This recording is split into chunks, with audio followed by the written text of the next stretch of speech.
Turning now to the crisis along our southern border affecting states nationwide, not just border states.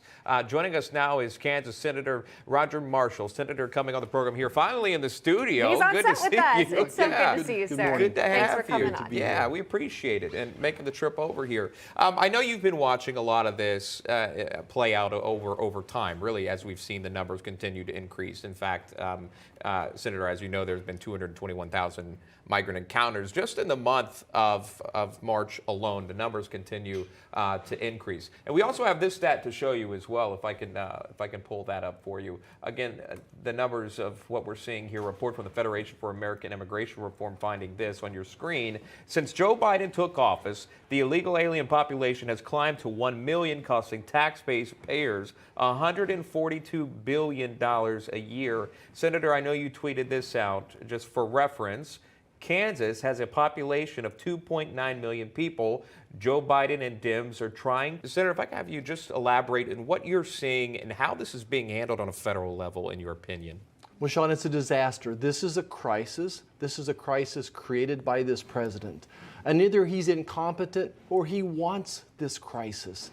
I've been to the border 3 times, and I've also done humanitarian work all over the world as a physician, and this looks worse than any crisis I've ever seen. Over 3 million people have been apprehended since Joe Biden was sworn into office, crossing the border illegally. And what the Border Patrol tells me is for every person they apprehend, 3 more get across. So multiples bigger than the state of Kansas population has entered the border, and Kansas is no longer a border state. The fentanyl crisis is very significant in Kansas as well. It is indeed, and of course, fentanyl, drug overdose, that impacts red and blue states, as we know. And what's interesting to me is the discussion of the end of Title 42. The White House wants to see that lifted, according to the CDC. But now there are some Democratic lawmakers who are speaking out against the end of Title 42.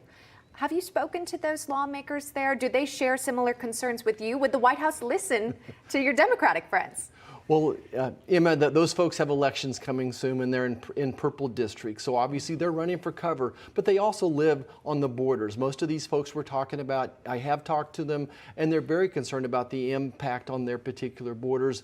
Again, if Title 42 is stopped, the situation will triple. It will double. Already these cities are overwhelmed. If you could imagine having 5,000, 10,000 people come to your community every day, what would you do with them? How would you feed them? Where would they sleep? What would the stressors they put on your hospitals, on your schools? So yes, they're all very concerned. Well, that's one of the questions that came up with the House Judiciary Committee, which I'm sure you've seen.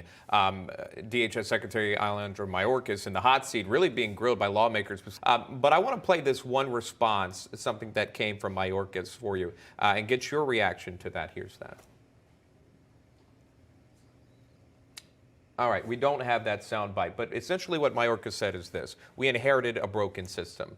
Do you buy that? Is that fact-based? Yeah, Sean, America's not buying it either. It's another lie being told by this administration. President Trump had the border under control. It's went from under control to now over 3 million people, 5, 10, 15,000 people every day crossing the border. 6 tons of fentanyl have been apprehended crossing the border. Probably triple of that amount has now come across the nation. This border is not under control. It's getting worse every day. And if Title 42 runs out, it's going to double again.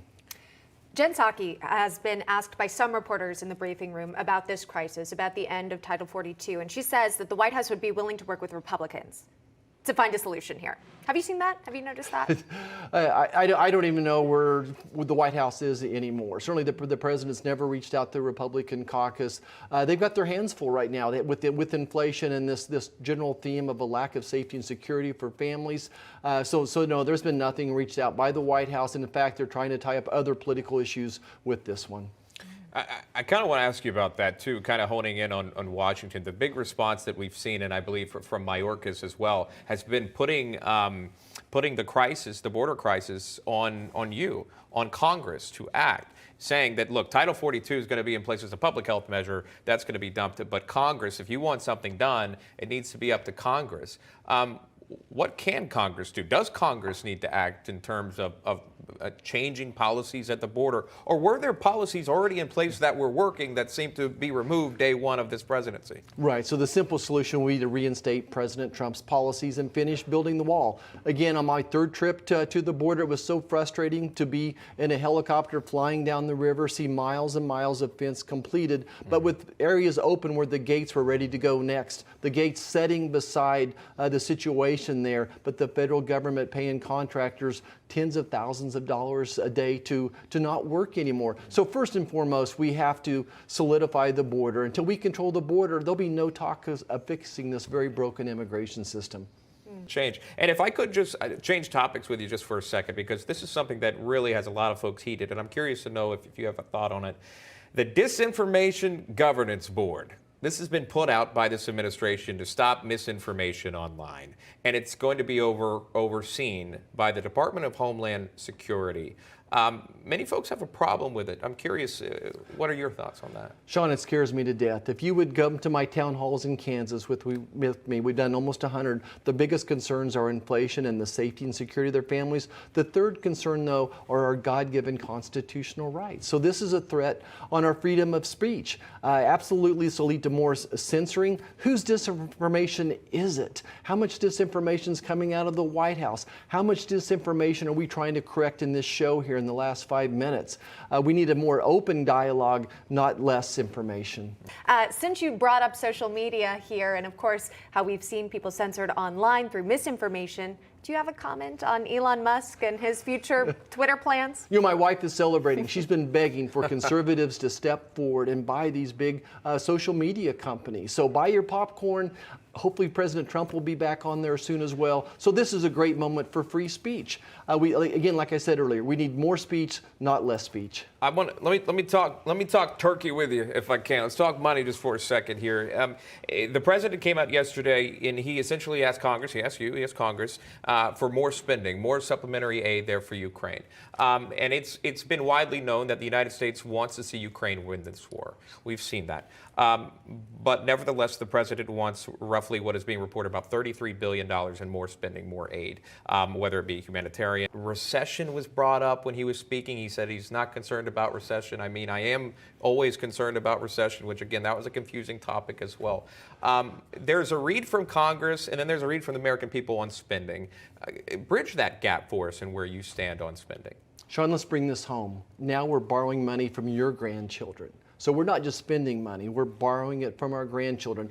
I want to do everything we can to help Ukraine. This is day number 64 of this war. This president's now just waking up. I've done a recent trip to Poland, to Turkey, and those countries wonder, where is the United States? Why are we so ambiguous? Why don't we have a clear mission?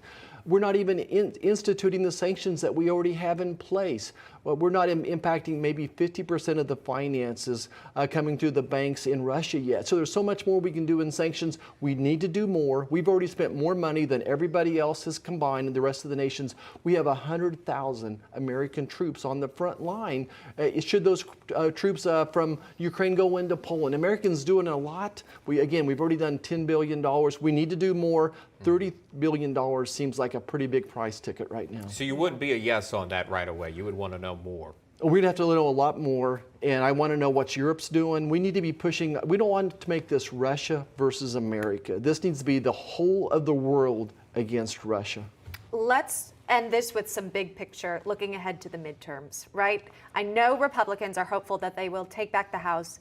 We've even heard rumblings that maybe the Senate as well. But what do you think should be a winning issue for Republican candidates as we inch towards November? Well, Emma, I think we got to keep talking about inflation and talk about the safety and security of your families. I think that the President Trump's policies gave us the greatest economy in my lifetime. President Biden's have given us inflation in the worst economy in my lifetime, maybe back to the 80s. So the average family, it's costing them $100 more per week.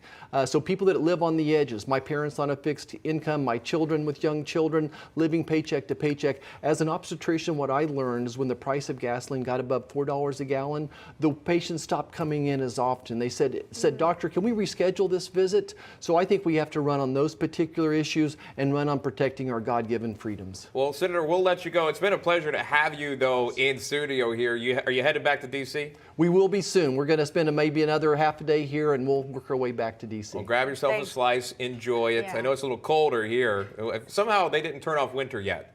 We're working on it. We're enjoying it. It's great to see the city alive and well again. Absolutely. Thanks for coming in Senator Martin, studio. thank You you. bet. Thank you.